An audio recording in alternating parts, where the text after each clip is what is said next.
And welcome to the decline of wrestling civilization. I am Joe Martel. With the rock horns is Eric Mutter. Say hello, the cult icon. Hello, everybody. Well, New place, new digs. New digs here at luchacentral.com. You might have seen us elsewhere, but we're bringing you the best stuff possible here on luchacentral.com. We're going to cover everything the way we still do. And if it's your first time hearing us, we hope you stick around for us again next week. So, yes. And many more weeks. Yeah, hopefully longer than elsewhere. So when it comes to the decline of wrestling civilization, anyone who knows where that comes from is probably a rock and roll, punk rock, heavy metal fan from the 80s.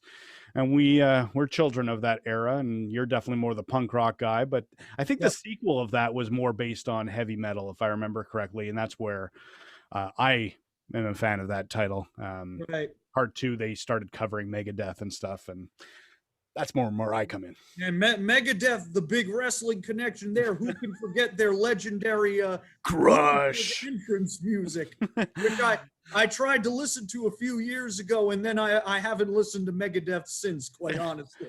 It's probably a weekly record that I put on. Yes, I still put on records, so showing my age once again. And I had the Cryptic Writings CD. Yeah, still playing CDs out in my car driving today in my winter weather. Retro right there. I'm just a 39-year-old man-child, basically.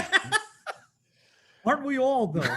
Well, if you're fans of wrestling into this age, I think we all have to accept we have a little bit of immaturity issues in some form or another. I'm totally fine with it and force other people around me to accept it as well. But I think we all understand there's something a little weird about us. Yeah, sure. It's all right. Everybody's weird when you think about it. Oh, definitely. Yes. Speaking of weird, we had a very weird pay-per-view on this weekend, Survivor Series, which is one of the big four. I think a lot of people forget it was actually the second pay-per-view that WWE launched in their regulars. They had like the Wrestling Classic. But before there was a Royal Rumble, before there was a SummerSlam or King of the Ring or anything else, there was Survivor Series. And yet, when you look at it 33 years later, it's really not all that special. Well, you know why they started Survivor Series, right? You know the story behind that? Absolutely, but why don't you remind people? Yeah, it was the only reason Survivor Series exists is because Starrcade was around back then. Mm-hmm. And Starrcade was coming to pay-per-view in 1987. So Vince booked the Survivor Series that day, so they'd go head-to-head. Correct. Jim Crockett then said, hey, we'll do our show in the afternoon. WWE could do their show in the evening. The pay-per-view companies get both, at different times. They get to make double the profits. Everybody wins. Except. And then Vince is like, if you don't take that off the schedule, you're not getting WrestleMania. And so all but like 6 providers take Starrcade off and go with the Survivor Series instead. And that was pretty much the end of Jim Crockett Promotions and led to it becoming WCW and getting sold to Turner. And when you think about that, you're like, we're talking about 1987. They just came off the biggest WrestleMania, probably still of all time in a lot of ways. And then they followed it up with 88, which even though I love it, most people hate WrestleMania 4 from 1988. They really rank it as one of the lowest 4 reviewed WrestleManias. One match show, a lot of people consider the main event. Yeah. So I enjoyed it, but that's also because of nostalgia. That's probably the first WrestleMania I watched. In fact, when I used to play with my wrestling figures and I'd say, I'm going to put on a WrestleMania show, I always put on a tournament because that's what WrestleMania represented to me, because WrestleMania 4 was a tournament. Right. Well, that WrestleMania 3 gave them the leverage because that show was so big. Exactly. It was so successful. That gave Vince the leverage when he made that threat. Mm. And the companies didn't call his bluff. So that's why it was able to happen. And that's now led to open warfare between promotions ever since. WCW later did stuff to Vince, and Vince was like, how could they possibly do this to me? And people would be like, well, Vince, I don't know. Remember what you did to them all those years ago. Yeah. Yeah. Interesting stuff that we follow here, and a lot of great history. And we do have some pretty valid historians here. If you ever paid attention to Eric Mutter's writings on LuchaCentral.com, you know he takes this pretty seriously. If it's your first time dealing with this ridiculous Canadian here, Joe Martel, I've been watching WWF since the early '80s, and that's really the core of what I know. It's not that I don't know anything else, but I've been watching since then, and it's still what I watch primarily. But we Yeah. both know history, AWA, NWA, WCW, ECW, and everything up to today, including Yep. what's on your little shirt there? Be all elite wrestling. There you go. So we Yep. have some all elite fans here. I shouldn't have shown that because now somebody's gonna. You remember that fake list of all the media people who were on the AEW payroll? Oh yeah, you're Yeah, on that. congratulations. You and I are both going to be on that list. You have no idea how funny that would be coming from me, because I know. all the promotions, AEW's not the worst. I don't want to say that, but my least interesting. I hope they're paying us well on this fictional memo, by the way. If we're getting paid? Anyways, I'm hoping for 2,500 right there for both of us. lots of wrestling stuff going on this week. We got some big news from one of the other competitors that was announced today. We had the relaunch, or the restart, I should say, of MLW last week. Impact has been doing surprisingly well over the pandemic, in my opinion. ROH is back into the swing of things as well. Yep. Everybody basically is back into wrestling, except for you're the expert on the Lucha companies. What's going on? People, yeah. Yeah. I was like, geez, he's putting me on the spot here. Sorry. Well, AAA is on hiatus now, but we'll touch on them later. CMLL is back this Friday, and I'm very mad at you for reminding me that. I'm so sorry. Well, look, we got to remember our audience here. It's Lucha fans. Even if you're not the biggest CMLL fan, you know somebody here watching is. Now, I don't know many American Lucha fans who are into CMLL right now. Fair. Although the main event this weekend is Euphoria versus Ultimo Guerrero. Okay. Two guys who I really like, so maybe that match will be good. But yeah, and we're going to touch on this when we get into MLW because CMLL doesn't have any fans and such. And at this point, I don't like if you can't have fans, I don't know. But we'll talk about that more when we get to MLW. Very good. Well, let's start with another show that didn't have fans in attendance, because right now what WWE is doing is the Thunderdome, which is going to be moving in a couple of weeks, apparently. Tropicana Field in Tampa. That's right. So that place is a dump, by the way. The only one I went to was the Orlando Citrus, because I was at WrestleMania 24 at the Citrus Bowl. That place is nice. The Trop has been falling apart since it was built in 1998. Well, keep in mind, I came from Montreal, and as anyone knows, the Olympic Stadium has been falling apart since the 70s, apparently. I can't hate on the Olympic. It may be a dump, but it looks beautiful. It's beautiful, and it houses a great biodome right now, which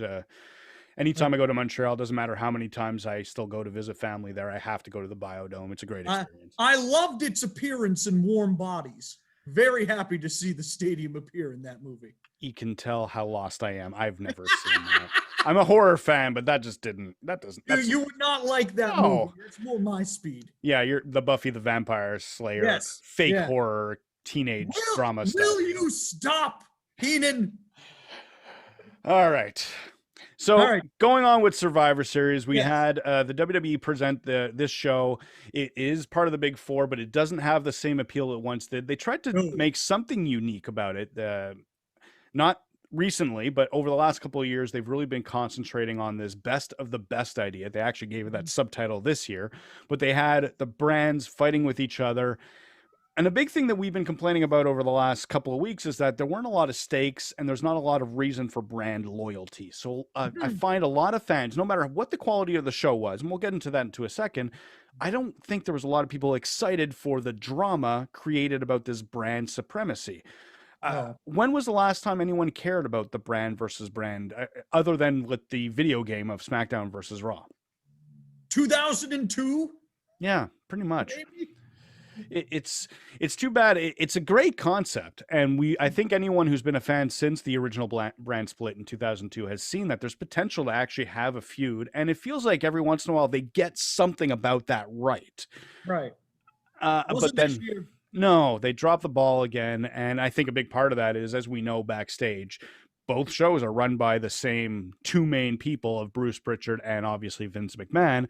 So Yeah. they don't have an identity. There's no real faith and no brand loyalty because, as we saw, 4 out of 5 of Raw team men's members were, I want to rephrase that, not men's members, members of the team on the men's team There you who, go. yeah, oof, don't want to get X-rated again. Right. They were on SmackDown 2 months ago. Yes. Yes. I mean, and weren't some of the SmackDown guys on Raw a few months ago? We've lost track of all of that. Yeah. I mean, yeah, that was the big problem with the show. I think it's the reaction of it was separated into two groups. If you're a hardcore WWE only fan and you look past these logic gap stuff, you probably enjoyed the show. But you probably enjoy every show.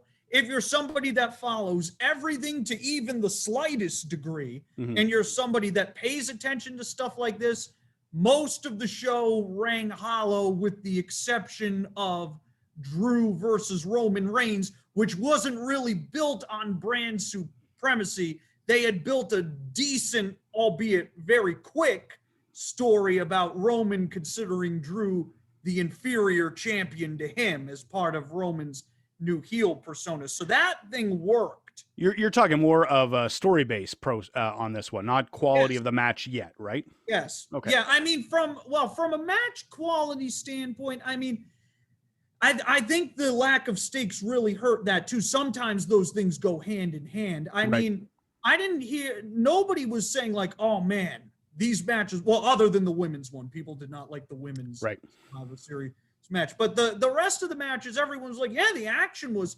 fine. Did I care a lick about it? No.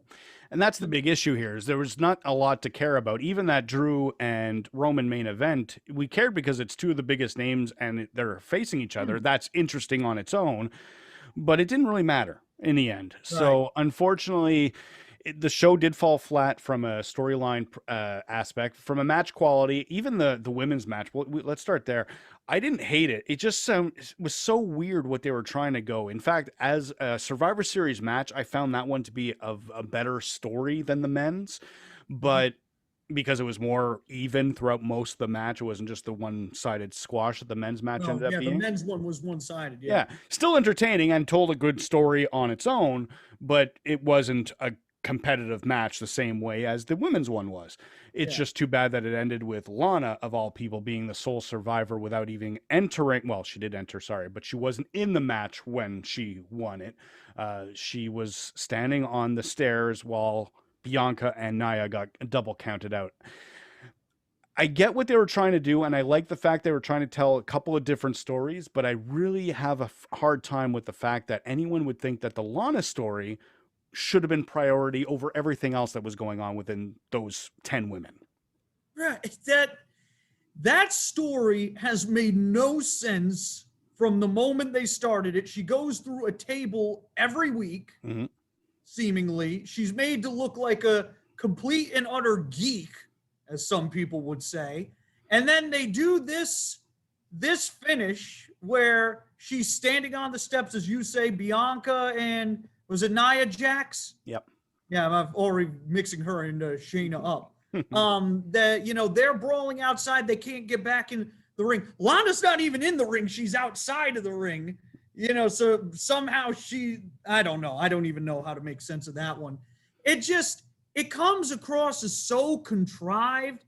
It doesn't really make a lick of sense. It really makes no sense because you and I, for weeks, had been saying that the right call here was for Bianca Belair to be the sole survivor and to look strong in doing so. Now they tried to protect her. She's not ruined or anything. Nobody is claiming that. And she had But a good showing. It was very yeah, similar to like an Iron Man Royal Rumble appearance, where no, she didn't win, but she still was memorable and looked good. right. But But how many times have people had? I remember Finn Balor lasted in a Royal Rumble for an hour once, and people were like, he's a made man. And then a few months later, he was dead in the water. yeah, Those things don't mean anything unless you follow it up strong, and maybe they will here. But like, she should have won this match, and instead they move that aside so they can do this thing with Lana that nobody cares about. Mhm. Most people think is the drizzling shits. And I mean, Lana hasn't even really looked good doing it. You know, she comes No. off as this emotional mess. I mean, most people still think this whole thing is just some weird revenge booking because Miro is now in AEW or whatever, and who knows if that has anything to do with it. The bottom line at the end of the day is it just comes across as stupid. And why are you focusing on that when you had Bianca Belair right there and she could have just won and you could have done this Lana stuff separately anyway? Well, to come back to something you were mentioning earlier about following up, that's always the key. They can do anything Yes. as a moment and it's good, but they need to follow it up to make it matter. And I have a feeling they will with Bianca. Maybe that's just my WWE faith in general, but there's just too many things that are going right with Bianca that I feel like it's hard for them to screw up. But that's a different subject. Yeah, Brody Lee is telling you to be cautious here. I said a different subject. Let's move on to back to Lana though. They did follow it up with her having a challenge against Asuka on Raw last night, and it didn't even finish. It turned into a tag team match against the tag team champions of Nia and Shayna, with Asuka and Lana on one team. So even where it was leading, there was no purpose for it. They didn't need to have Lana win that as a Survivor Series. They could have told that story any other way. Yeah. And so I just don't get why that got the priority. And Bianca, I'll be honest, well, everyone was praising her when she was in NXT. I kept feeling like there's something that's not quite right. It's not that she wasn't good. I just felt the presentation was off. She'd be a baby face, but acting like a heel, or she'd be a heel acting like a baby face, and it just wasn't working. They are getting it 100% perfect right now on SmackDown. This is the time to really punch and jump on this one, launch it, strap her to the rocket, and just go with it. And they turn it into the Lana story, and it's just very deflating. Yes, well, that's WWE is perfect at that. They're perfect at, I brought up Brody Lee a minute ago. A few years ago, you were very hyped about how they were using him during that Bray Wyatt Randy Orton feud, which coincidentally is now back again. Speaking of those, and it looked like they might actually do something with Harper. And you thought they were going to do a triple threat at WrestleMania, as I recall. Yep. And instead, I think he lost some match on SmackDown, and a few months later, he was off TV pretty consistently. And as we all know, eventually he asked for his release, and he's now in AEW. And it's amazing. They're so good at doing that, getting your hopes up, and then just thrashing them. And yet they're not good at delivering with that on a consistent basis. They still can. The Kofi Kingston thing is proof that they can get your hopes up and then deliver. The Daniel Bryan thing was, now granted, sure, they kind of had to be coaxed into those things, but they did pull the trigger. But those are like the exceptions to the rule. More often than not, you're just sitting there going, oh man, this could have been so much better. It's true. And as someone who is a devoted, that doesn't even feel right, but more devoted to WWE than you are, and then a lot of fans are, it's very deflating because we'll get into it, or I'll feel very invested in a story, and then it just goes nowhere or it deflates in some way. So this Lana thing, I don't get it. Switching gears though. Let's go back to a less deflating match. We talked about the men's match. It turned into the five-man sweep, basically, where they won that one. The story's still pretty interesting, where they built up the fact that all five men could be number one contenders on Raw. So that at least had a follow-up that mattered. And I'll be curious to see what happens on SmackDown, because it looks like right now there's still some extra tension between Roman and Jey Uso, who was the last man standing on SmackDown, but still ended up losing in the end. Yeah, but then didn't he help Roman win? He did. He did get involved in the match. Out, and then Roman and Roman kicked him out in the middle of the show, and then he came and helped Roman win anyway. So Right. I don't really understand that one. Well, there's going to be more to it, I think. It's just Roman told Jay to leave. He didn't want anything to do with him after he lost, and then Jay showed up unexpectedly and then did help him. So it's one of those scenarios. Will Roman accept him for helping, or will he still berate him for interfering even though he told him not to? Right. I'm not saying it's the best chapter of this story, but it's still one of the strongest stories WWE is telling these days. Oh, It is adding. It's the strongest by far, isn't it? I have a hard time thinking of an exception. So Right. the only one I could think of would be, well, it's over now, but the Bailey Sasha story. But even then, Yeah. I say it's over. I wouldn't be shocked if something gets involved building up to TLC, but that's a different story that we'll get into some other week. Right. So let's talk about that main event. What were the perception? What was the perception you heard from people who watched Survivor Series and when it came to that main event? Roman and Drew. So, like the last see the thing with these Roman matches is they kind of split down the middle, it seems like. So there was a lot of people who loved this match, and there was a lot of people who were like, it was good, but it was really slow to start. Okay.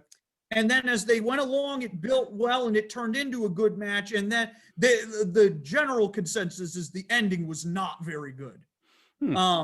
Okay. They were not a fan of the ending, which is, I mean, we've talked about that on the old show and such, how it's not always a bad thing to do these screwy finishes. Cause I know there was Jey Uso did get involved, the ref bump, Roman hit a low blow and such. So, I mean, that doesn't really bother me, but for people who are more purists and would have liked to have seen a clean finish, I can understand where that rubbed people the wrong way. I think it's an unreasonable expectation for a clean finish on a match like that, because no matter who would have lost clean, that could have hurt storylines for the champion. And so I think the way they got around it really helped both guys look pretty good going forward. Drew didn't lose anything from passing out instead of tapping out after everything that was screwy. Roman still stays as the heel. I think it was the safest way to tell that story while still giving excitement for the possibility of it happening again down the line. So I didn't have a problem with that ending. What I did have a problem with is when you talk about it starting off slow. I think this is a common complaint we hear with a lot of matches where you can tell the promotion wants to extend the angle, is it just doesn't get to that final gear. And we know that there's something else that they're supposed to do, but they're holding back because they're waiting for that next chapter whenever it'll take place. Right. That's what I felt was wrong with that main event. Right. Yeah. A lot of people were not impressed with that start. These Roman matches, I mean, again, I think it again falls into the camp of how much of a fan you are of WWE to wrestling in general. If you're a WWE only person and this is the only thing you're exposed to, then this is the greatest thing you've ever seen and such. And in fairness, the angle is incredibly interesting, separate from the matches. It's easily the best stuff Roman Reigns has ever done in his career. No doubt about that. But if you're somebody who watches AEW, New Japan, Impact, MLW, AAA, in the works and such, and you watch these, and again, as we've talked about before, these matches aren't particularly subtle. WWE is not good with subtlety, and they have not been good with subtlety with this angle either. They're able to get away with it because everything else is so good. But if you're somebody who watches all this other stuff, you look at it and you go, well, it's not bad. It's nowhere near bad. It's good. Is it something I'm going to remember 4, 5, 6 months from now? No. Especially with WWE, because they're almost always on fast forward. They don't have a long-term booking, and they're putting out 5 hours mainstream. You include NXT, 7 hours live every week. It's very hard to remember what took place 6 months ago, even if it was a good moment. So absolutely good point on that one. Let's talk about something else. What about The Undertaker? Look, I'm not the biggest Undertaker fan, so I'll get that right off the bat there. I've enjoyed him, and I think his best period was from 96 to maybe 2005, maybe. after that, he became the spectacle, and he still had some good matches. I'm not saying he suddenly sucked, but it was just less engaging when he wasn't around the same amount, and he didn't really get to let loose until Mankind in '96. Everything before then was Yokozuna coffin matches, and Right. who cares about those? So I enjoy it, but at the same time, I like wrestling to be about the competition. Where it Yes. comes to that's an actual combat. I understand, especially as a WWE fan, there's going to be some extra stuff that's just very silly, and I have no problem with it. Undertaker just crossed that line for me more often than it probably did for a lot of other fans, so I didn't have an emotional attachment to him retiring. I also feel that in general, we've seen a lot of very strong emotional retirements over the last couple of years. Where we talk about Edge, Daniel Bryan, Yes. Ric Flair, where I was present for Oh yeah. WrestleMania 24, Shawn Michaels. And then you have, and all their careers, by the way, were accentuated by emotional moments. You know, the Yes. boyhood dream of Shawn Michaels and Daniel Bryan at WrestleMania 30. We had an emotional investment in their stories. So when they Right. retired, we were emotionally invested in their retirement. There was nothing like that in The Undertaker's career. So him retiring, it's definitely a moment, but I don't think it has the connection, especially without live fans in attendance for it.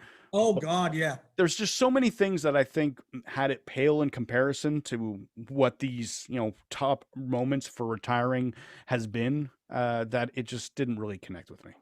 Yeah, the consensus on this one from non WWE fans was that this was extremely silly. You know, like for me, I was, not to play the mother card, but I was talking to my mother about this show, and she asked me what we were going to talk about, and I brought up this thing. Okay. She says to me, "Hasn't that guy retired like 5 times already?" and such. And I mean, it's true. I remember a few years ago, people thought after that terrible Roman match they had at WrestleMania, that he was retired. And I laughed at those people. I was like, come on now, he's going to be back. And of course he was back. Right. So from one standpoint, I'm not sure I could take this seriously because he might be back at WrestleMania again, you know. For another point, I mean, he's just had such diminishing returns over the last few years, other than that AJ Styles match at WrestleMania, that, his best days are long gone. So it's hard to feel anything there. And as you pointed out, there are no fans for this thing. If there had been fans for this, I think this comes off a lot better. But instead, they're doing this in a Thunderdome with piped in chants and such. It goes for 35 minutes. Did it? Which I'm sure 25 was him just getting to the ring. Yep. 35 minutes for, and it's got a hologram. Vince is out there looking like a melted wax mannequin. Yeah. Botox just doesn't work, man. No. I just, that was, you should have waited a year. It wouldn't have been perfect. It would have been 31 years instead of 30. You should have waited until there were fans. If there had been fans, this comes off as a nice moment, maybe not as emotional as the guys you brought up, but people would have overall enjoyed it. Instead, here it comes off as corny and silly and somewhat comical. Yeah, especially the fact that they brought out all these people, and then all of a sudden the gong goes, the lights go out, Undertaker comes out, and they've all just disappeared. So they didn't shake hands with the Undertaker. They didn't congratulate him on anything. They just, hi, we're here. Okay, see ya. I was happy that Savio Vega got paid. Well, as MLW fans, yes, we definitely, we've seen him in MLW, so I was excited to see him in WWE of all places. Where was his big feud with The Undertaker? I don't remember them ever wrestling. It wasn't a kayfabe connection. They were part of that BSK Bone Street crew, I think it is. So they were backstage. They were the Undertaker's clique, we'll say. So so he was like the lieutenant in wrestler's court or something like that. Something like that. That's why the Godwins were there as well. There was no big feud of the Godwins. Midian was in that group, wasn't he? Yes, he was in the group. So he was in the ministry. That's why he's there, right? Well, then why wasn't Gangrel there too then? Because he went to AEW a few weeks ago. He's not allowed in the building. Sure. Okay, you got me there. So basically, it was an overdrawn. I get why they did it that way, but to me, it's not for my tastes. I get why they Mm. did it for those who are interested in the Undertaker's character to that level, but I think for any hardcore fan, especially because of all the retirements we have seen, whether it's Terry Funk's 84 retirements or whatever the Ooh. case is, at this point, it just didn't really matter. I'm glad they held it at the end of the show, and I had a nice debate on one of the forums that you and I both visit from time to time Mm. about would it have been better being done on a Raw or a SmackDown, and I think that might have been the better way to go, but who knows? I think without fans, you were always going to have a tough sell with this one. I think they Sure. really should have waited until they could have had fans in. But it was his 30th anniversary, so I think they felt that was perfect symmetry. Mm-hmm. I would have waited until next year. It I don't. would have been so much better with or WrestleMania. That's his show. Well, I think the timing is still fine to do it now, and I think a big reason they're holding off from doing it at WrestleMania is because he's probably going to into a Hall of Fame ceremony Oh maybe yeah, this sure. coming He's year. going to do a longer speech there for sure. Exactly. So they didn't want to have it all at the same weekend. As for doing it at 31, I think do it at 30 and then dedicate the next Raw to all the highlights or a SmackDown or something. I Yeah. think the ratings would have been pretty special if they would have promoted a Undertaker retirement special for 3-4 weeks at a time. They would have done good numbers. Oh my goodness, yeah. Instead, by just posting it at the end of a Survivor Series that a lot of people weren't caring about, I don't know. It feels like they were using the retirement to sell Survivor Series when it should have been the other way around. Right. And yeah, and we got the ratings out right before we went live. And I can tell you, while the show started strong, unlike last week, it dropped By the third big in hour. the third hour. So it could have been a thing where people were like, oh, The Undertaker retired. I want to see if they have any follow up. And then by hour 3, they're not going to have any follow up. Why am I watching the show? No. And what ended up happening on Raw is they did a very good, well, every once in a while, WWE gets it right where they add a lot of stakes into one show and they make the full 3 hours or 2 hours if it's SmackDown and dedicate it to one core story or title shot. And that's what they were doing here. And so it kept a lot of fans engaged. But I think out of all the matches, I can understand why Orton and AJ has the most like name brand power. So you'd Mhm. want to put that in the main event position. But at the same time, it's a match that no one's going to be all that excited for it because first off, they kept calling it a WrestleMania quality match. Well, that's because it took place at WrestleMania 2 years ago. And then not only that, they're both heels. So the fans that are going to care about that realizes, well, there's no real animosity between the two.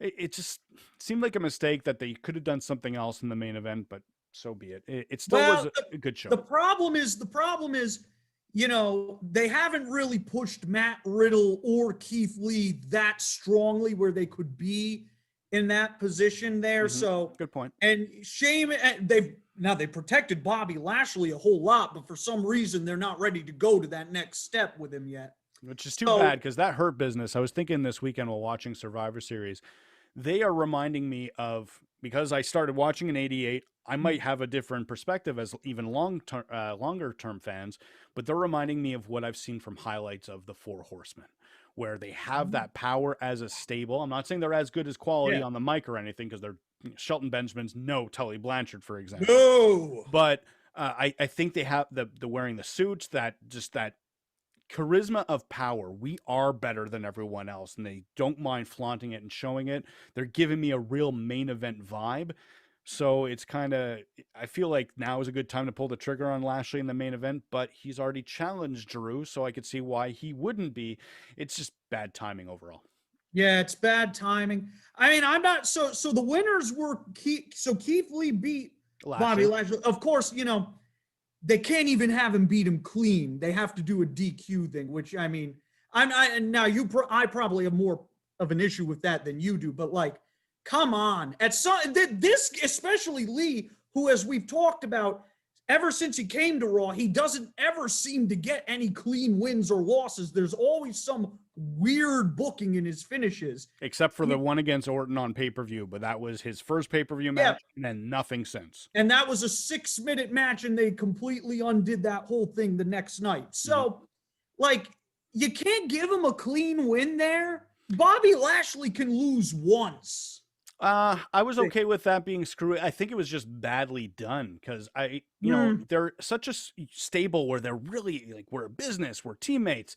Why would MVP cost Bobby Lashley the match and make it seem logical? That they didn't do a good job making it seem logical to me.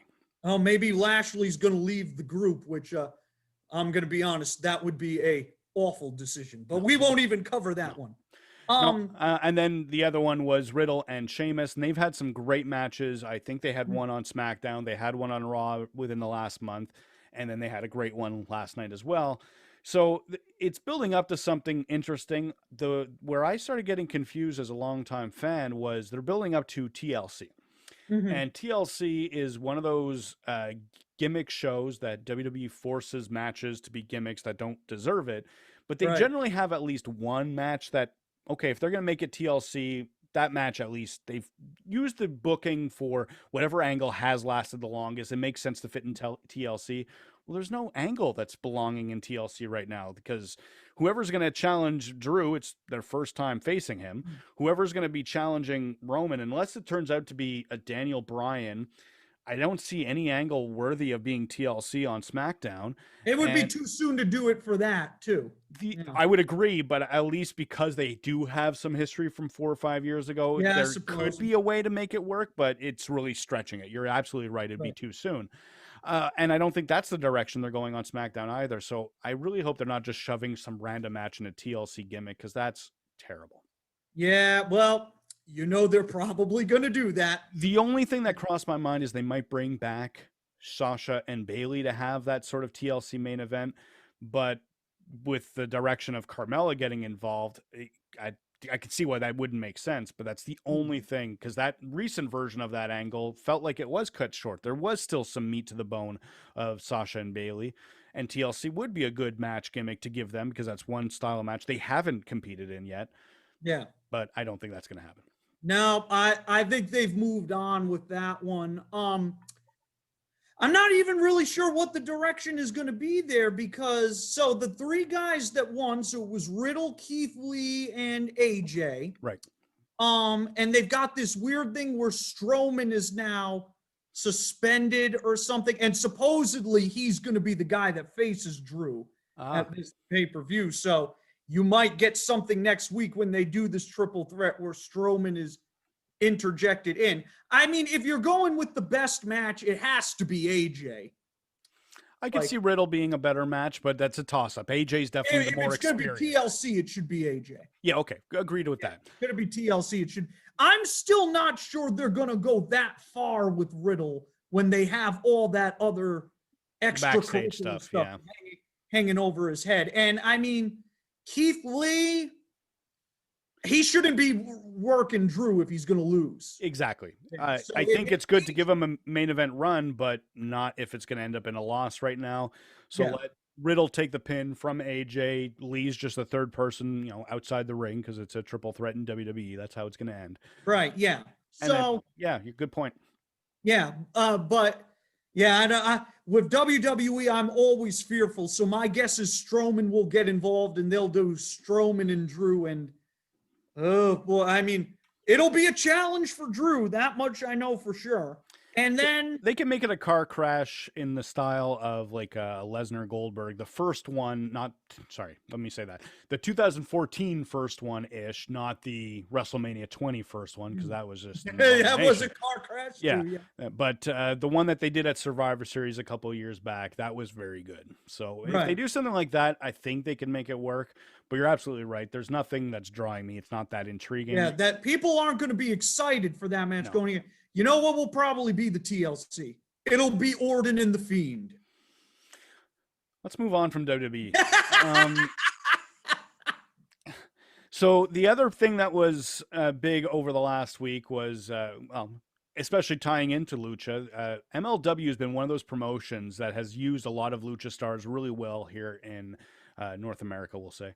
Because we do catch B in Canada, but it's not the biggest known network. But still, MLW is on our radar, and that's where I saw a lot of people that we've seen on AEW recently, like Airwolf, Ariel Dominguez, and Airwolf signed. Yeah, exactly. Yep. And then obviously they weren't just known in MLW, but Pentagon and Phoenix were in MLW as well. Yep. So MLW had their restart, and they started with 3 of their title matches.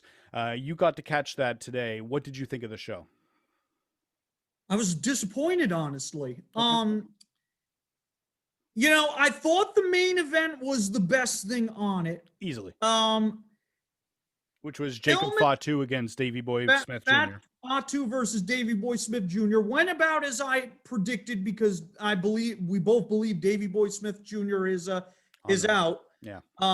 Based on his promo beforehand, which you had warned me about before I watched that show, I sincerely hope he's going to AEW because he's going to need a manager. And I don't know if he's going to get one in WWE because, oh boy, that was rough to watch there. But the match WWE has had some good managers over the last year. There was that never mind. Let's keep going.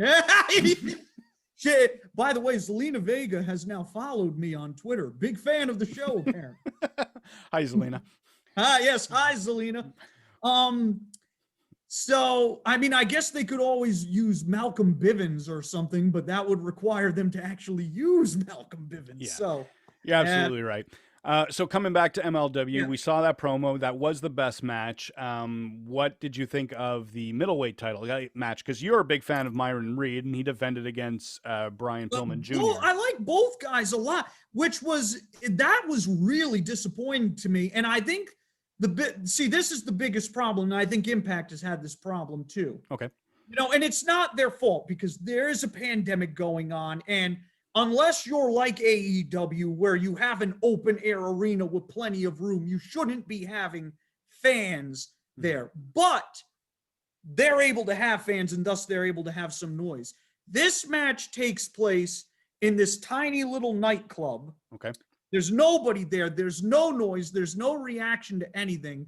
The dead time in that match was so boring. Yeah. And such. Like the pace of the match was completely off too. This was a match in this setting. You need to be moving. You need to be moving at all times to keep people interested. And instead, there was too many moments where, pinfall, guy walks around, waits for the other guy to get up. Pinfall, guy walks around, waits for the other guy to get up. There was stuff I liked in it.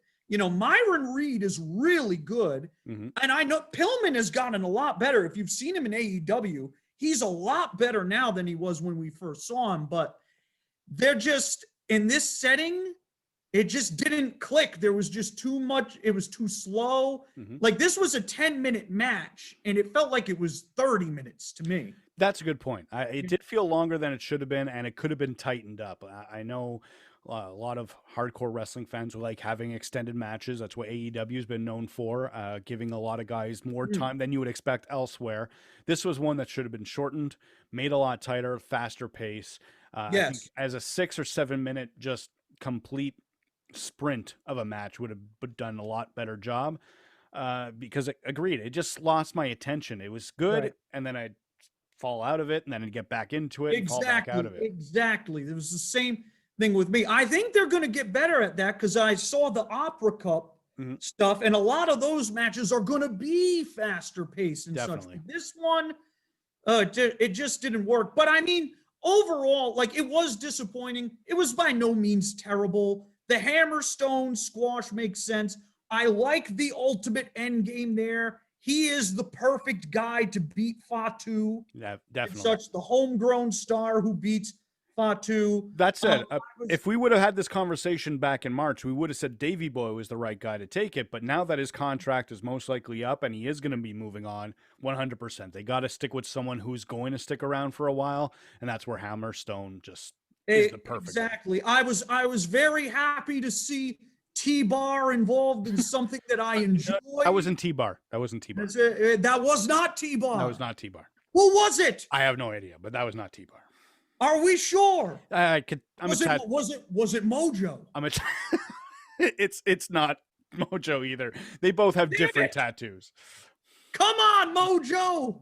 Get in the game already. The other big thing that I liked from that was they announced that they signed Leo Rush, and Oh, he is signed? he is signed with MLW. I don't know if it's a full-time schedule, but he is signed with them, and I have a feeling him versus Myron Reed is going to be some That was quality. Myron called him out. Yeah. I believe they've worked on the indies before, and it was very good. Yeah, Leo Rush has been great ever since he left. I think he's an exceptional talent. I think that, yeah, that's a match where they'll be able to work a better pace. And even if it is a little bit slower, Leo Rush is better with the downtime stuff there. Oh, yeah. So that so match will be a success. He's one of those cruiserweight style wrestlers that, truth be told, and as you know, I'm not a big fan of that style. I'm not a fast, tiny guy flipping and flopping. I know we're on Lucha Central. I'm going to be everyone's biggest enemy here. The irony! But it's just not my style. I like to have I'm more of an MMA guy. I'm more of my UFC too. I like it to look more like a scientific, technical match. But Leo Rush makes up for a lot because first off, he doesn't fly that much. He knows when to fly, and he's just fast with everything. He's such a wonderful, like a Dragon Gate guy. Good point. Yeah, when I was watching those Dragon Gate guys in ROH 2006 to 8 era, the legendary match. Yes. Yeah, just a lot of great stuff from those guys. That's what Leo Rush brings to the table now, and I think with someone the quality of Myron Reed, I hope MLW promotes this really well along with the Opera Cup, because there's a lot of exciting things, but you're absolutely right. This restart just didn't really get it right. Right. One thing I do want to highlight, and this is totally a weirdo thing no one else is going to notice, but I love their pacing of the show. They have the match, and then they almost turn to a promo. I don't want to say segment, but they'll spend 20 minutes on just promos. And I really liked how they changed from one style to the other. It reminded me of 1988 style WWF, where they would cut to Sean Mooney in the production truck, and he'd tell you what was happening at the next card. And here's this promo. Jake the Snake is going to promo against Rick Rude. And here's what Rick Rude had to say after he heard Jake's comments. They really structured it the same way. And I really appreciated that from MLW Fusion this week. Yeah, that was pretty solid. I was mostly happy with it because my boy L.A. Park made an appearance doing one of those. What a legend that man is. He got his 19-year-old son on this show. This kid has been in wrestling for like 2 years. He's actually not that bad, but he's already on US TV because he is the son of L.A. Park. This man needs to be voted into the Hall of Fame again just for that. I love this guy. I love this guy. We're going to be talking more about him now, too, that we're on Lucha. That's true. Yeah, and he's going to be in MLW, so I can actually contribute something. Yeah, he's Park has been solid. Match in MLW history, him and Fatu. That match was, I was thinking about that today. While watching the show, I was like, what's the best match in the history of this promotion? It's freaking LA Park versus Fatu. Yeah. That was an incredible match. You know what? I want to go watch that pay-per-view again because that was a really good show. It was really good show. Back in a time when Austin Aries and Teddy Hart hadn't been completely discredited and banished to the far corners of the earth. Just not completely. They were already pretty discredited by this point, but they weren't 100%. It was 99.8. Well, Aries was Teddy was on his comeback, and then that fell apart days later. Yeah, anyways. That was a great match, though, between those two. Very solid workers. I don't think anyone would ever dispute that they were bad wrestlers. They're just possibly bad people. Yeah. Yeah. Good wrestlers, terrible human beings. Well, we brought up managers and how WWE doesn't have any. This reminded me of two managers that I think will end up being signed, most likely by AEW at some point. But Selena De Laurenta is an amazing woman on the mic. She's great. Very good persona, and I know she has been a wrestler. I don't know if she's injured to the point where she'll never wrestle again, but if she has the potential to get back into the ring, she would be worth signing from any of the main promotions. Can you imagine if AEW got her and then they got Zelina and then they were on opposite sides in the promos between the two of them? Great stuff. Oh my God. Well, I'm going to be thinking about that the whole night now. I'm going to change that for you because now I'm bringing in a third person that I think should be hired, especially because we were both Lucha Underground fans, but Catalina, Maxine, we got to bring her back. Oh, Katrina. Sorry. Yeah, Katrina. Oh, man. When it comes to that exotic look and, Yeah, Katrina. You know, Mil Mortes was angling for a job in AEW a few months ago and such. Unfortunately, that did not work out for him.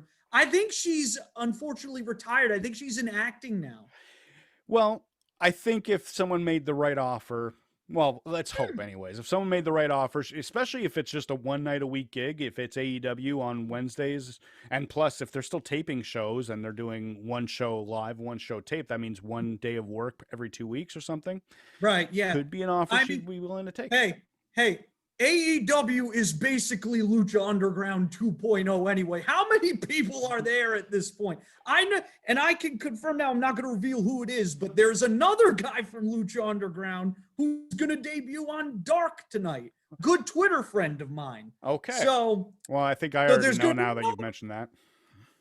You know who it is now? I'm thinking, because you mentioned your Twitter friends quite a few times. Yeah, what is going on in AEW this week? All right, yes, there. Good segue there, getting me back on track before I go completely off the rails. So, this looks to be a lesser show, which means it'll probably be very good because they always turn out that way. So we have Hangman Page versus John Silver. Right. I'm very excited about it because, John Silver. Hikaru Shida versus Anna Jay for the women's championship. This is a rematch of that took place in April during the QT shows in the QT gym. Gotcha. That Anna Jay got signed based off that match. She had such a decent match with Shida that she ended up getting a contract. Now we get the rematch. And now I have to remember the rest of the things on this show. Well, you mentioned Butcher and the Blade having a tag match? Butcher and the Blade versus Pac and friend of Lucha Central, Rey Fenix.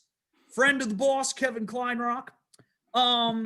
Chris Jericho and Jake Hager versus Christopher Daniels and Frankie Kazarian. That's actually a really cool match. Daniels and Jericho.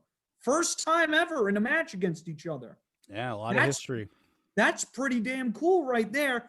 And then the final match is Will Hobbs in singles match action. Obviously, he was the big story last week. They capped off Dynamite in what I thought was a tremendous angle where he turned on Cody and joined Team Taz after Cage just had an incredible performance in that main event.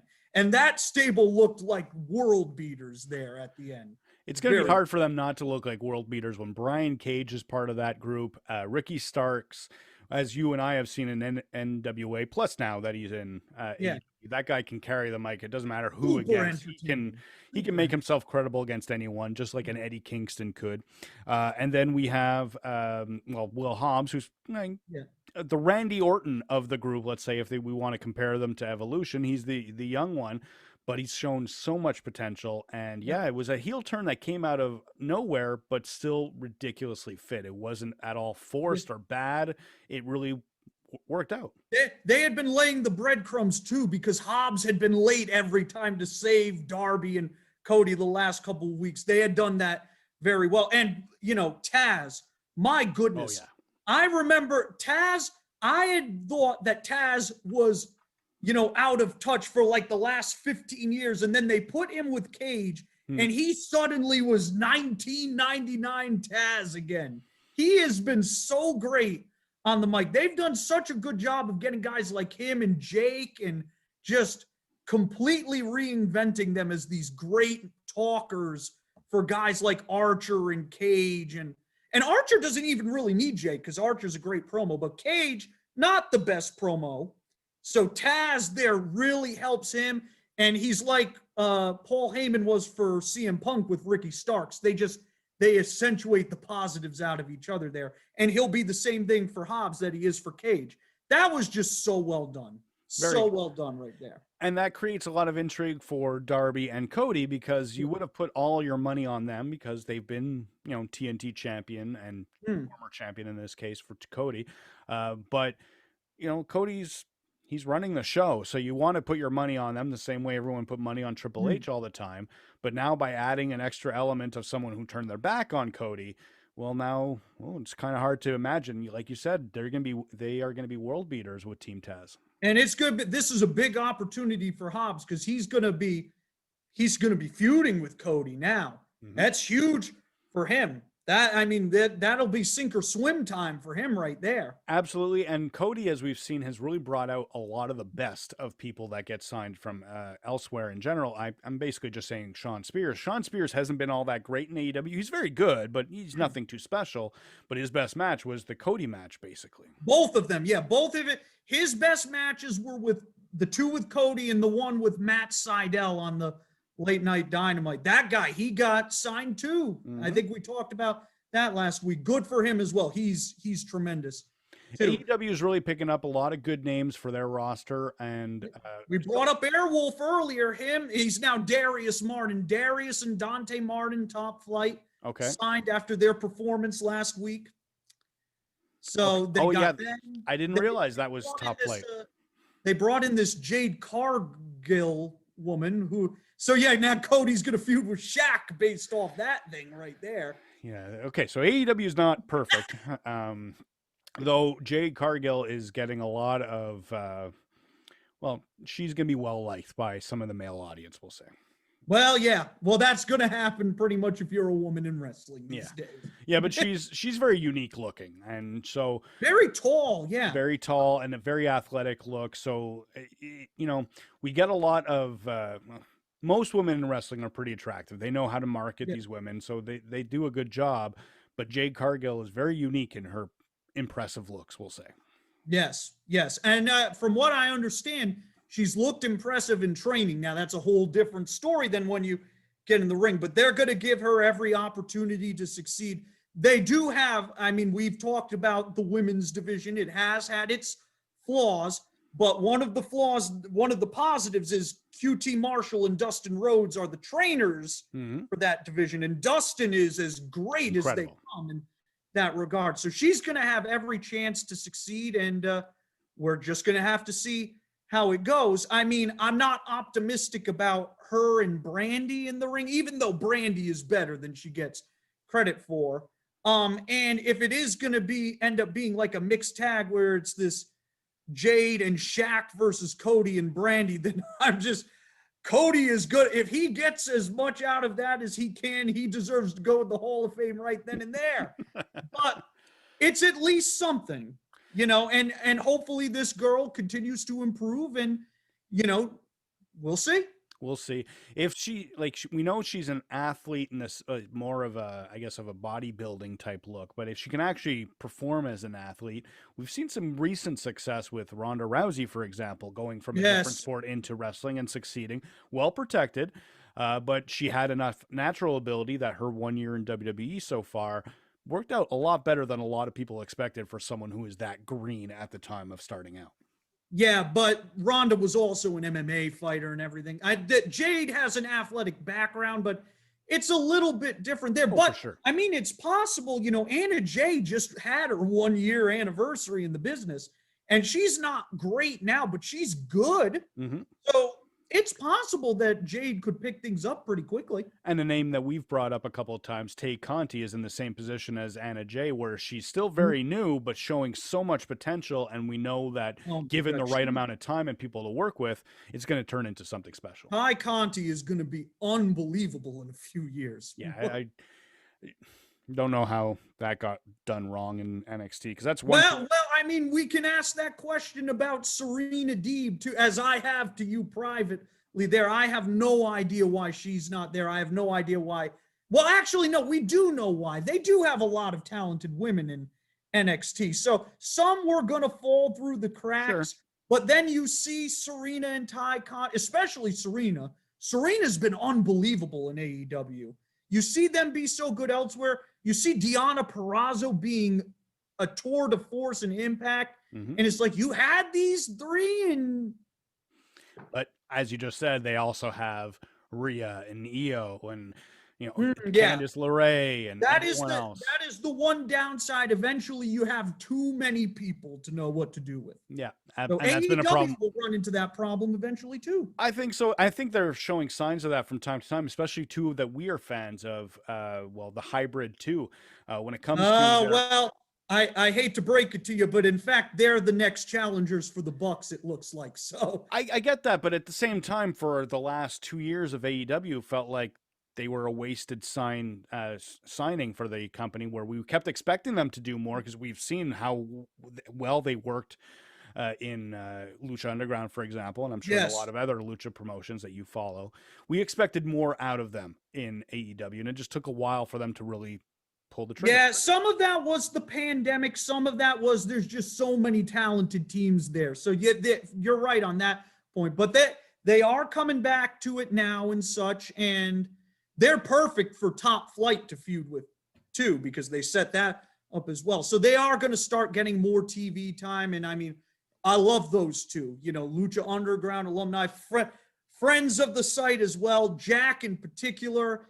I mean, if this was like 10 years ago, Jack might be the next big star based off his ability and how great he is as an annoying heel. Yeah, when he was a babyface semi-rapper in the 2000s, I wanted nothing to do with him. First off, he's wrestling a style I don't care for, and he was just an annoying person, to keep it PG, when he was in like an ROH or that sort of style when I was watching those.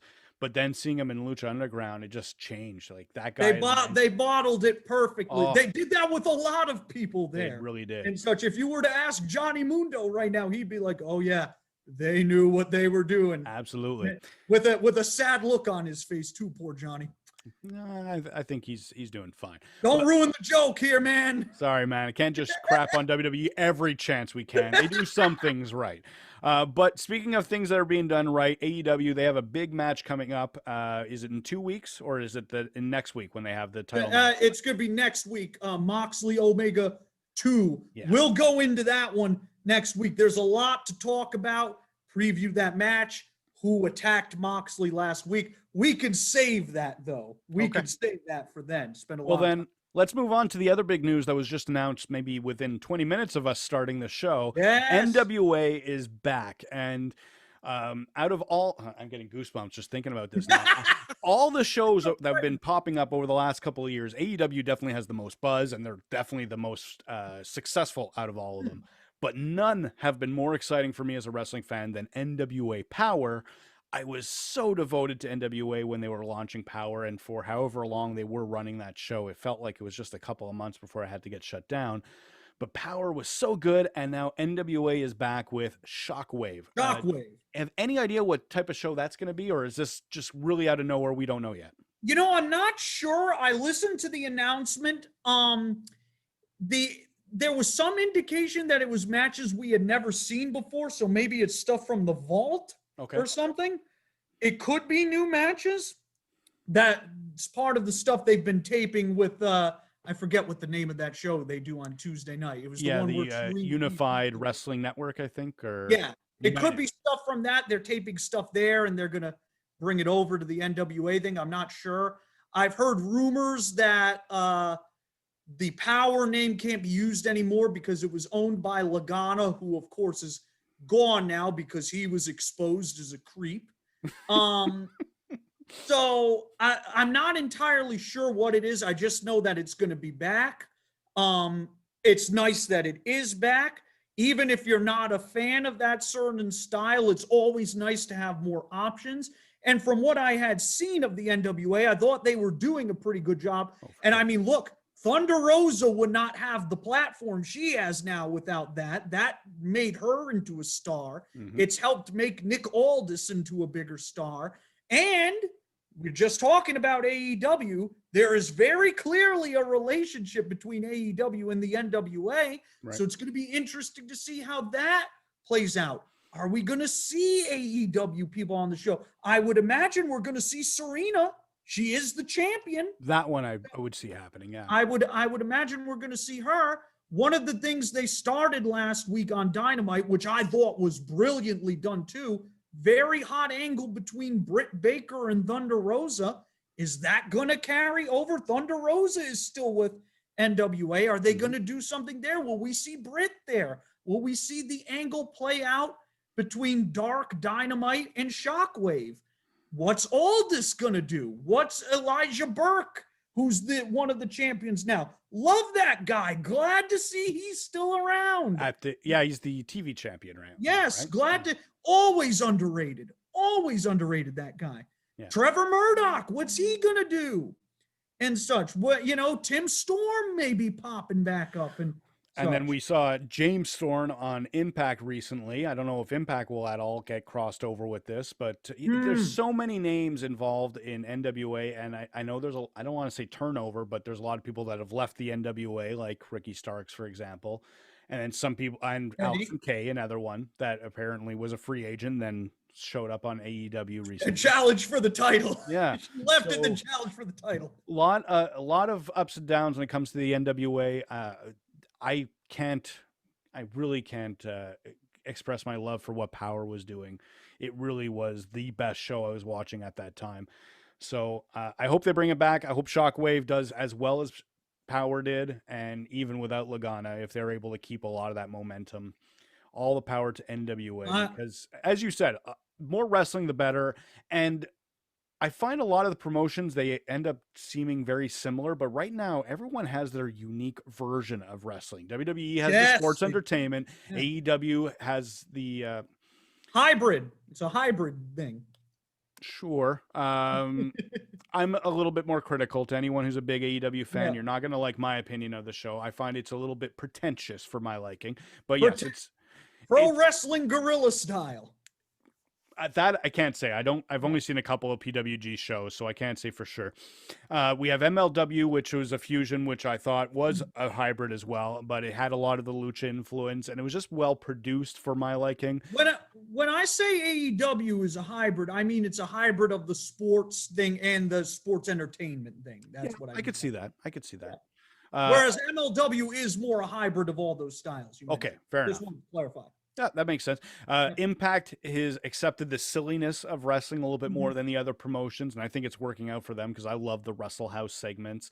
I like the current Who Shot Johnny Bravo stuff. It gets a little silly, but the big key is they don't make that part of the title scene. We don't have a lot of Tommy Dreamer challenging for Rich Swan's title. That would be too much. We don't need that sort of comedy mixed with the serious stuff. But when it's kept separate, it works for me. So Impact's been good.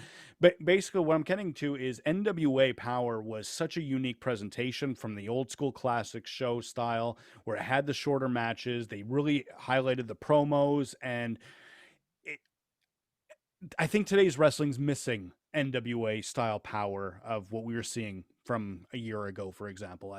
There's too much seriousness. I like to have a little bit more power coming in from the wrestling circles. There's definitely a place for it. They were doing a good job overall, I thought, when they were forced to go away. And I still think they will.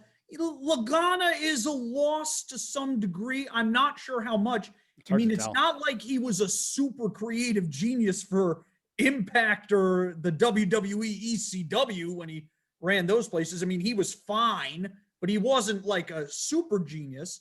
And they still got Aldis and Rosa. Those two are can't miss talents. They still got a good core. I think they're going to be just fine. And if the AEW influence is there too, that can only help them. Definitely. Yes. Yeah, it reminds me a lot of all the promotion crossovers that we saw back in the 90s, whether it was WWE and ECW kind of, or WWF, I guess, and ECW at the time. If we could get that from AEW and NWA, that would be great for everyone involved, the wrestlers, the fans, the promotions. It would be pretty exciting. Yes, it would be the best thing for more partnerships is always great. And Always we've been talking for the last hour and almost 10 minutes, and we didn't even talk about what I thought was the best match of the last week. But that NXT main event of Io Shirai and Rhea Ripley was phenomenal. So I'm a big NXT guy, and I'm excited for NXT this week. But a big problem that WWE has across all the brands is they don't know how to promote nearly as good as AEW does. You just listed off 5 matches. None of them are really main event quality matches, but it's still great to have 5 matches announced ahead of time to get us excited. Because if you are into Jericho and Chris Daniels meeting for the first time, Yep. well, we knew about that 4 or 5 days in advance. WWE doesn't do this ever. They did it with Roman and Drew Drew and Orton last week, and then and they did good numbers by the 3rd hour, and then they do nothing the next week, and it's. Yeah, and to your point, we talked about Moxley and Omega. They've been building this match up for now, months. I believe, 2 to 3 weeks Yeah. and such, and then it's going to blow off next week. That's going to do huge. numbers because AEW knows what they're doing with this thing. And it is so bizarre that NXT doesn't. And to your point, you bring up Rhea Ripley versus Io Shirai. You would think, because the one time NXT beat AEW, overall and in 18-49, was when Rhea Ripley won the title last year from Shayna Baszler. So you would have thought this would have made a dent, and it made no dent. And the only reasons I can think of are they didn't promote it well. And while she's recovered to some degree, the way they booked Rhea Ripley after she won that title in the immediate aftermath was stunningly mediocre.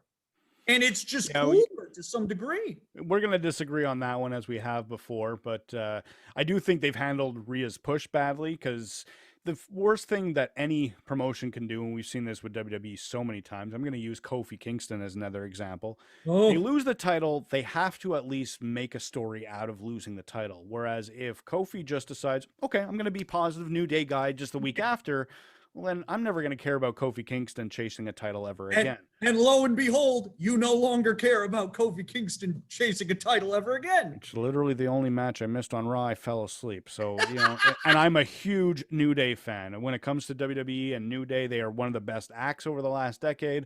And I was asleep. When it came to Rhea, I don't think I'm fine with her losing. I think there's still a good story to tell overall from that. But by concentrating so much of it on Charlotte instead of Rhea trying to get back to that point, it was just, well, now why do I care as much about Rhea? Plus, she's not the hot thing that, and I don't mean that in a physical way, but she was the hot new thing in last year's NXT. It's a year later. That hot freshness is not quite there. So there's so many. The other thing that's got to be said, I might not like AEW, but there's no denying the excitement that it draws from the fans. I don't think they had as much of a foothold in the fan base last year. I think that's an very forgettable part to why they dominate the ratings now, is they've been very consistent. It might not be to my liking, but fans of AEW, they're not fluctuating nearly as much as we're seeing with NXT. Right. Yeah. It may not always be great. There may be some off weeks. It may not appeal to everybody yet, but there's definitely a consistency. They do things the right way with promoting and such that has allowed them to build a consistent fan base in a way that NXT just hasn't done that yet. No. So I think go ahead. Well, I was going to say, I think a big reason for that is how well AEW books in advance, whether it's because they're taping a week in advance, but there's a plan. There's a lot better planning involved. And I'm sure NXT does a better job than Vince does on the main roster, but they've fallen into the trap of just announcing things. I think they probably have one match booked for tomorrow, and they might announce another one this evening. I don't know. It's just, if I knew what was happening on NXT on the weekend, I'd be more excited for it Wednesday. But I already know they're not going to tell me anything until I turn it on Wednesday at 8:00. It's going to be interesting to see what they do next week with Moxley and Omega, and I presume more big matches to go along with that for AEW, because they have a takeover that weekend. So are you going to even be able to put anything that big on that show, or are you just going to do the same thing that you always do? We're going to have to keep an eye on that. Now, before we go right into the pure Lucha stuff, we'll do this segue, because I need to ask this. Did they actually set up a Kalisto Rey Mysterio feud? They sort of did, yeah. They did? Yeah. Because I heard something that Kalisto is calling himself the greatest luchador of all time. Whoever came up with that needs to be fired immediately. Well, I think first off, they announced that when he was in the Battle Royal. Basically, he calls himself the greatest luchador of all time, the GLOAT. And then as they're saying that, he's confronting Rey Mysterio, and one of the announcers was saying, well, I think Rey Mysterio would have something to say about that. And then Kalisto was thrown over the top rope within seconds of that. So I don't think it's meant to be that serious. Crazy would have something to say about that. There's so many people that would have a claim to that over Kalisto. Can you imagine Grand Metalik sitting there at catering on Raw? He hears that right there. He's just like, what am I doing with my life? They give that guy that gimmick? Oh, my God. Well, I don't think it's meant to be serious is the point I'm getting. Well, he claims himself the greatest and then gets tossed.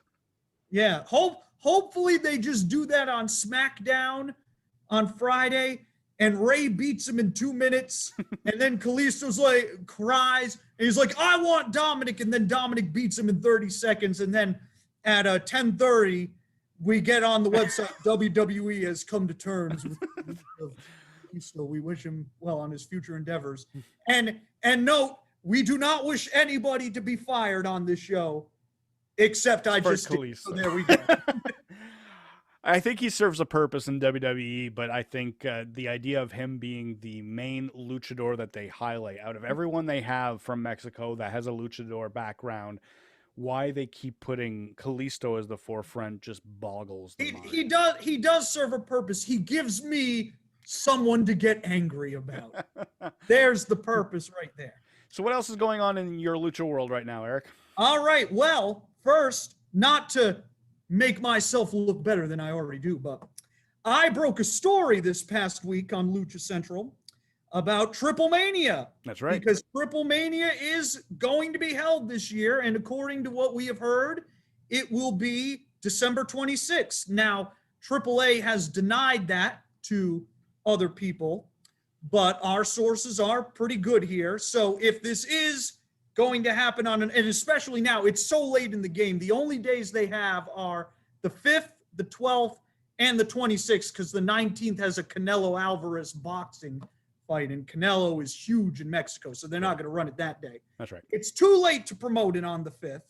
It's pretty much too late to promote it for the 12th, so it pretty much has to be the 26th. Process of elimination, or they're going to just cancel it, period, and move it to another day. But from what we've heard, the 26th, no fans. The matches will be Kenny Omega versus Laredo Kid for the AAA Mega Championship. That will have extra ramifications because I have a feeling Omega will have more than one title going into that match. It's very possible. Chess Man versus Pagano in a hair versus hair match. You don't know either of these two. Chess Man looks like a very heavy Sting. Pagano looks like Joker on LSD. And if he got thrown through a bunch of shopping carts, this is going to be a Mexican death match. Gotcha. But I feel like I do know Pagano. That name rings a bell. He might have appeared in Impact now that I think of it. Okay. Back in the day. I'm sure it was a lovely appearance.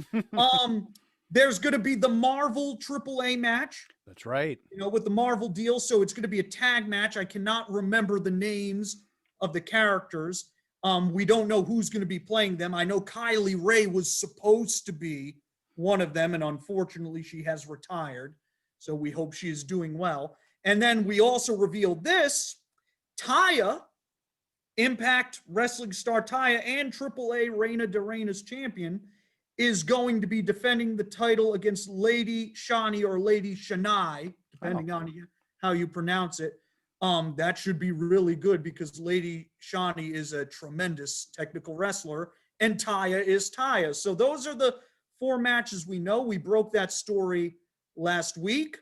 And other than AAA not confirming the date, they haven't denied anything else. So there you go. I was just looking up Pagano. You're absolutely right. He was in Impact in 2017 and 18. So I believe that was around the time Tejano appeared there too. And fortunately, we have all forgotten about that. Yeah, no. Tejano. He's not that bad. I'm sorry, Tejano, if you're watching. He was fine. It was one of those names in Lucha Underground when I was trying to get into it, and that's where I get most of my Lucha education was from Lucha Underground. And Tejano was just the least interesting out of them all. And he was very good with Cage. He was very good in the ring. He was in no way a bad performer, but they had such great gimmicks for everyone else that Tejano just showing up and having some cowboy gear just felt, well, that just doesn't fit in the Underground in general. It felt like there was something missing. Well, yeah, he was brought in to feud with Del Rio, and I think we can all look back on the Del Rio decision and say that was probably not the greatest choice, and it was a good thing that WWE signed him away between seasons 1 and 2.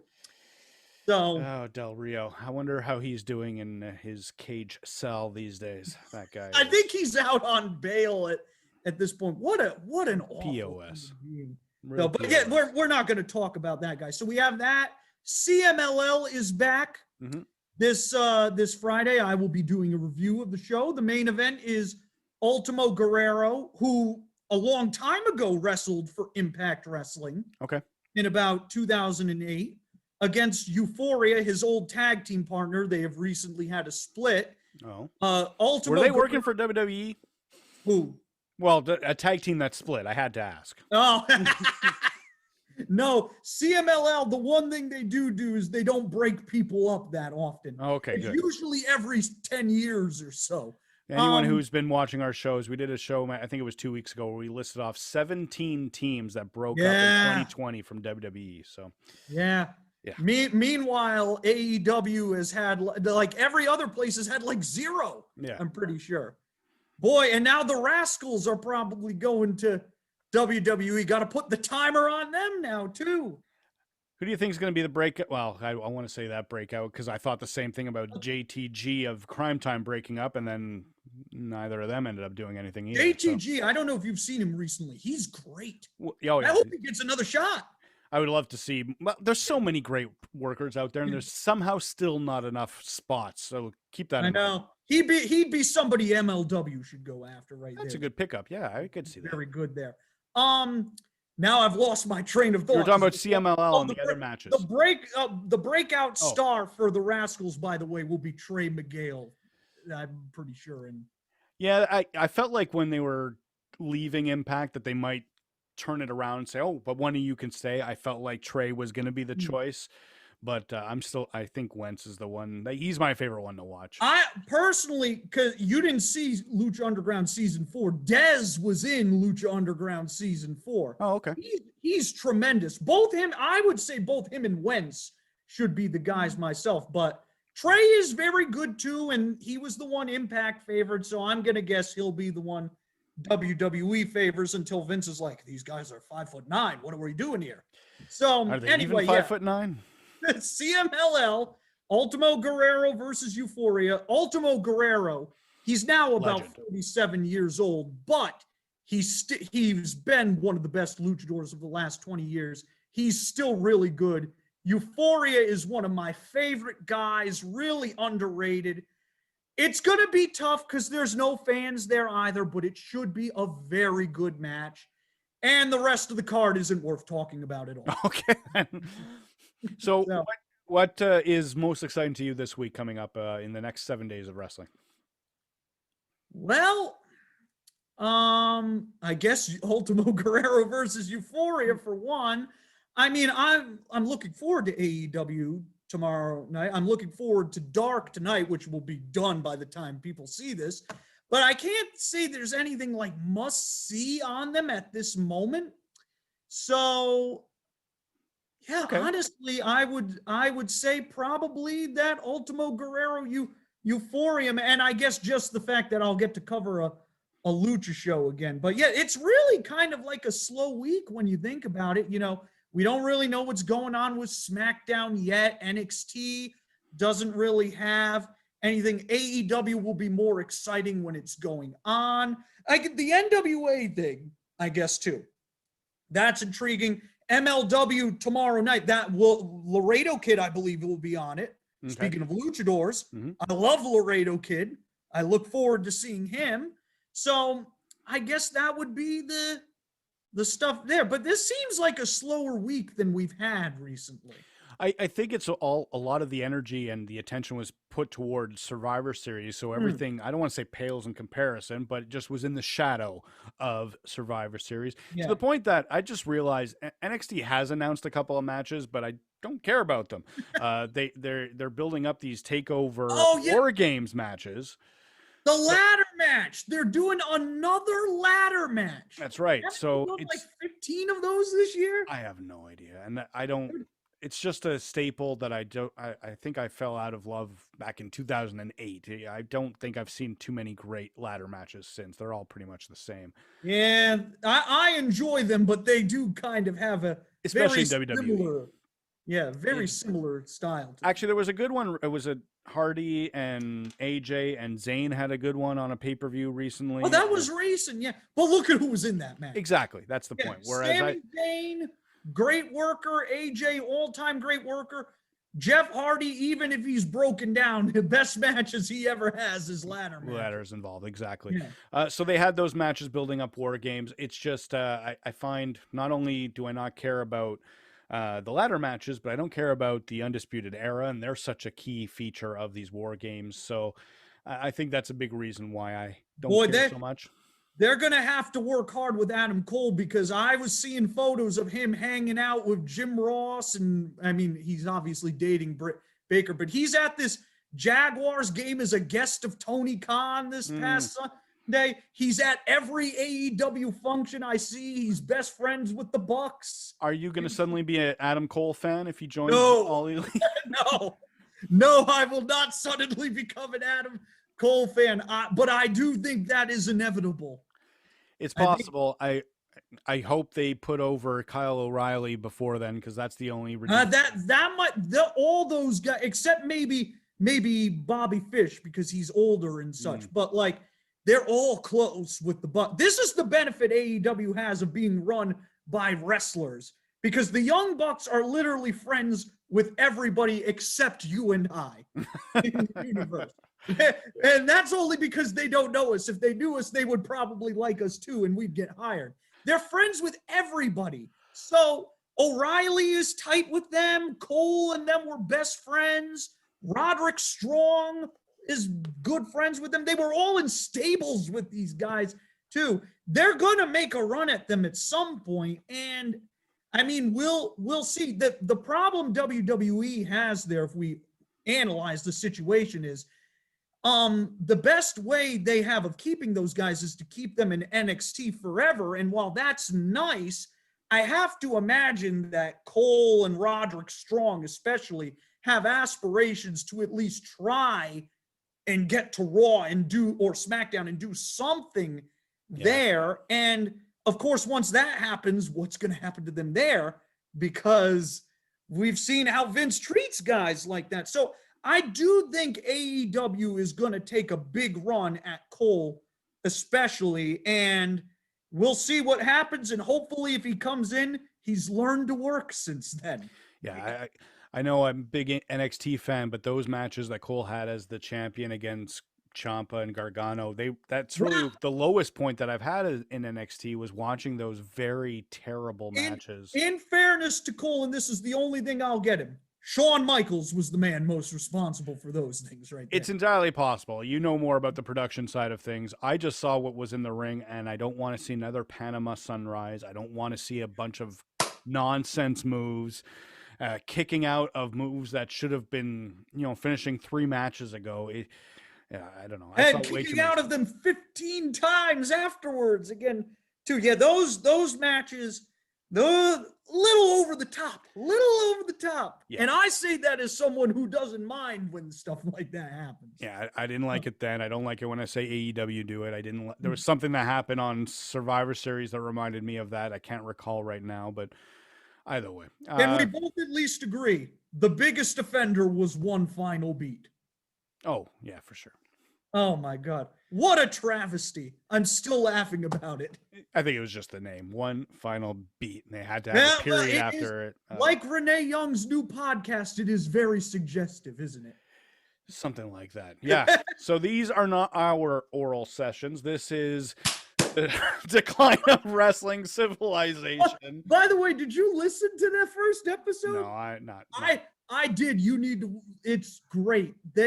She has Moxley on. It is great, and you learn way too much about the two of them. I think I'll pass. Did you have anything you want to promote? Yes. Let me get Notepad up so I get it right here. We got another podcast coming up here on Lucha Central, La Mesa de los Margaros. Now, for our English-speaking viewers, this will be in Spanish, so I'm not sure what to tell you right there. Learn Spanish. It's a good language to learn. For our Spanish or our bilingual viewers, this is going to have Pirata Morgan on it, the Lucha Libre legend.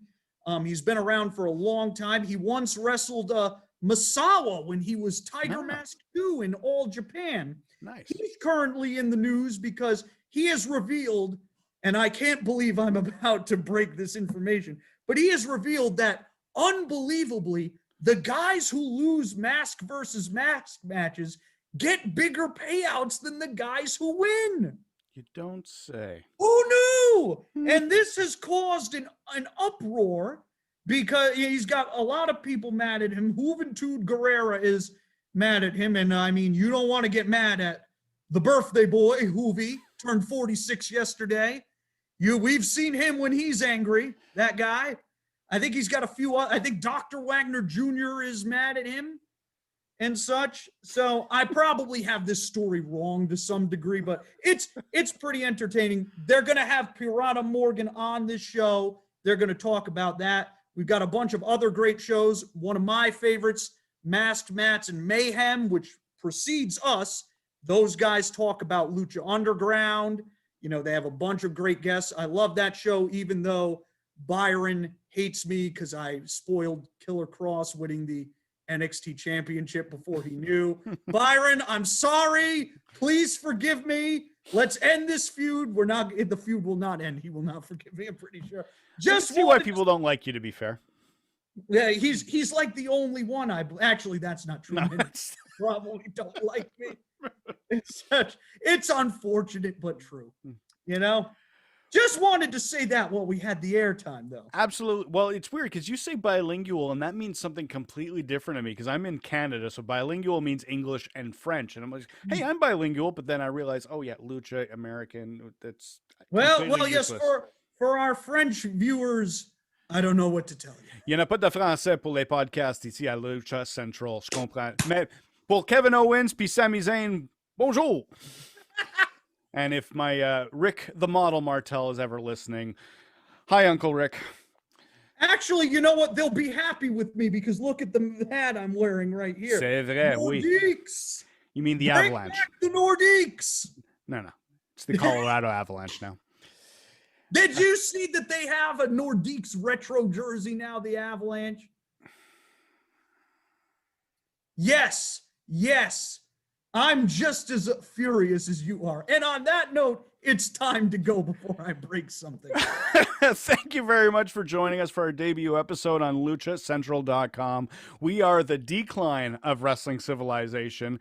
Hopefully our humor has shown us how very low the wrestling civilization has gone. I am Joe, not the model, Martel. Eric, the cult icon, Mutter. We will see you again next week.